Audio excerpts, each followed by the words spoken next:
Today I'm in Ban Pong, which is a small junction town about 80-90 kilometers west of Bangkok, an hour's drive out to the capital. It's kind of place that you just drive through, or you don't even drive through at all. You're going northwest to Kanchanaburi, you're going southwest to Ratchaburi. And I'm standing on a post of an iron railing on a fire escape on the back of an abandoned movie theatre. And you may wonder why the hell I'm doing that. And the reason I'm doing that is I want to get as much of this art behind me into the frame, and I want you to try and get the visual of where I am.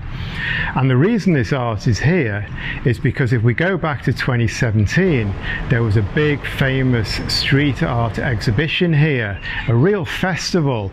And really the story starts with a couple of locals. They wanted to improve the scene here. They wanted to give local artists a lift.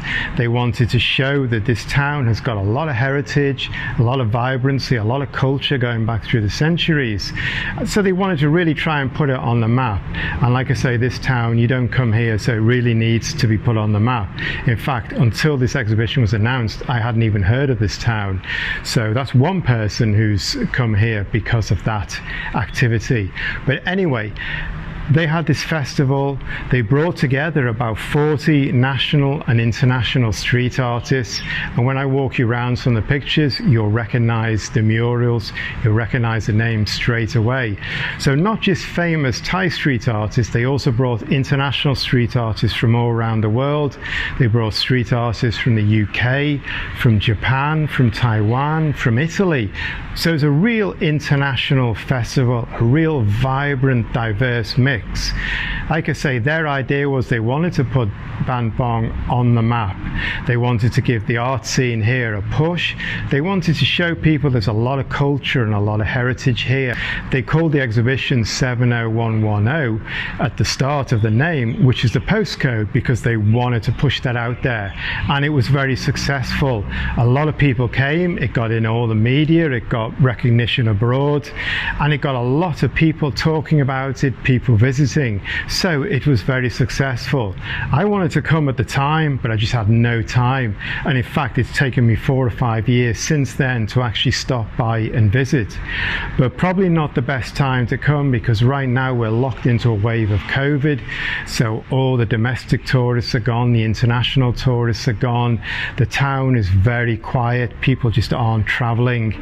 And so the vibrancy and what they wanted to build and generate, it's not here at the moment. But we can see all the art.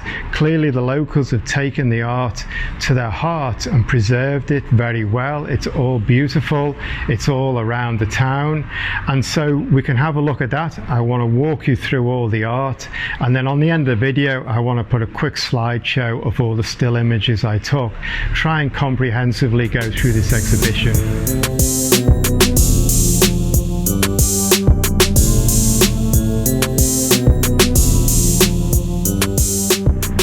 I really wanted to start here because I managed to squeeze 2 of the most famous Thai street artists into the frame.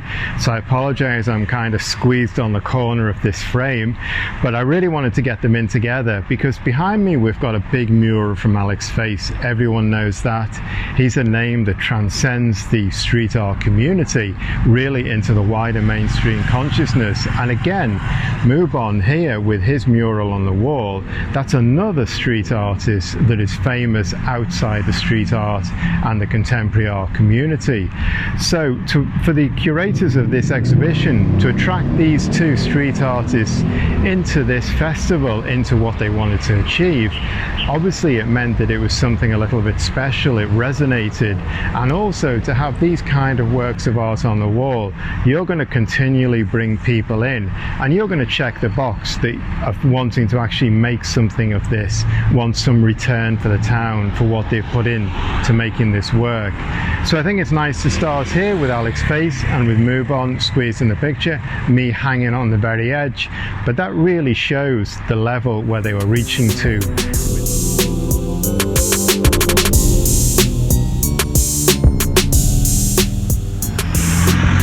While While I'm looking around the streets and looking at the street art, I really just want to mention this movie theatre.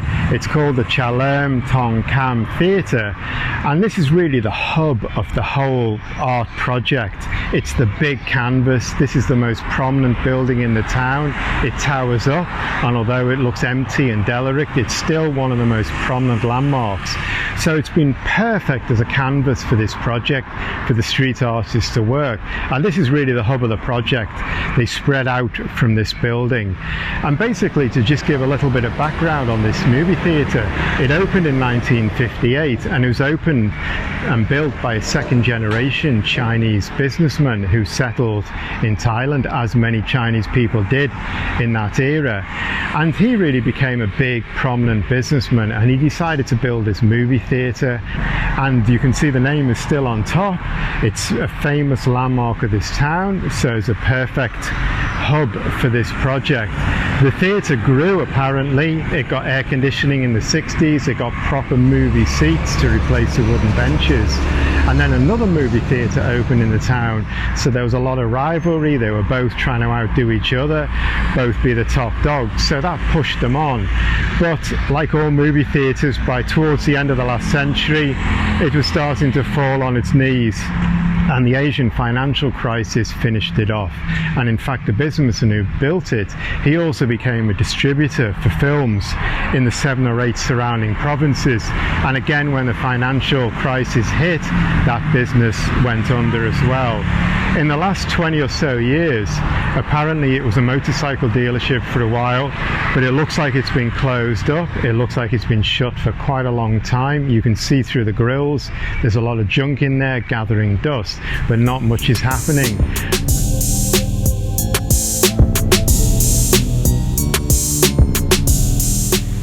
If we go right down behind the back of the old movie theatre, I really like this alleyway, because on my right here we've got the back wall of the movie theatre, and it's just become a huge canvas with many different artists, many different contrasts, different genres of street art here, all mixing together.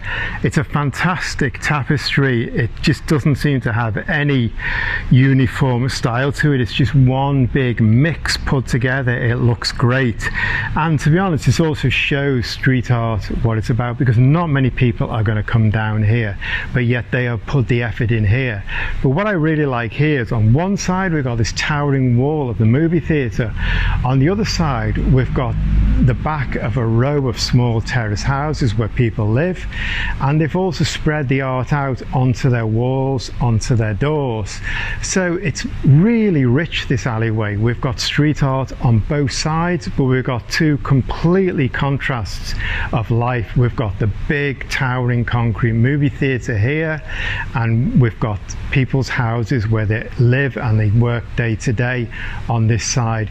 So we've got a fantastic blend here, and this alleyway, which virtually no one is going to come down unless you really want to look around all this.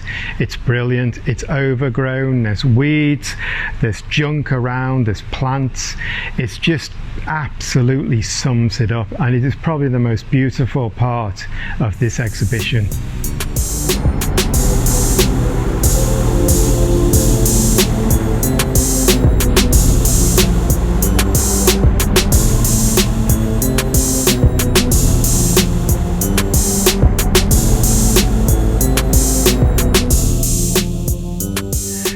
This is the second hub really of this street art project. A couple of 100 meters down the way we've got the movie theatre and that surrounding area. Then you cross a bigger road and you come up another small alleyway, and you've got this little soi which is maybe 200 meters long. It's a pedestrian soi. It's got artworks all over it, and just at the end you've got some other artworks just around the corner and opposite. And this has clearly been a popular street food soi, and the units down the side here are dedicated to preparing food. You've got street carts and things like that here. Now it's all quiet, but clearly this has been quite a popular soi for food. You can sit here and you're immersing yourself in all this street art and all these different styles.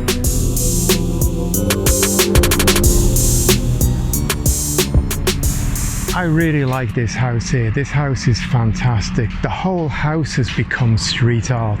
The whole of it, the roof, the timbers, the bricks, the mortar, the cement, the windows, the doors. It's one big canvas now. The mural on the side, the fact that it's a famous street artist that you could come and see on its own, that's neither here nor there really, because this whole house has become a canvas. It's fantastic. I absolutely love this. It's really cute, it's really cheeky, and it's really what street art is all about.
What I really like about this exhibition is the gritty realism that's portrayed here as well.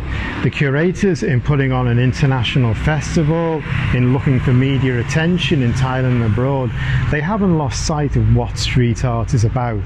And this fire escape is a case in point. I apologise because I'm really hanging on here while I'm talking to try not to fall off. But this fire escape, it's really old and rusty and dirty. There's junk everywhere, pigeon droppings, it smells badly, people have been urinating here, there's old blankets and pillows, and that's really what street art is about. It's an urban realism, it's a gritty realism. It's not people at the top of the tree, it's people lower down the tree expressing themselves in their own environment, in the comfort of their surroundings.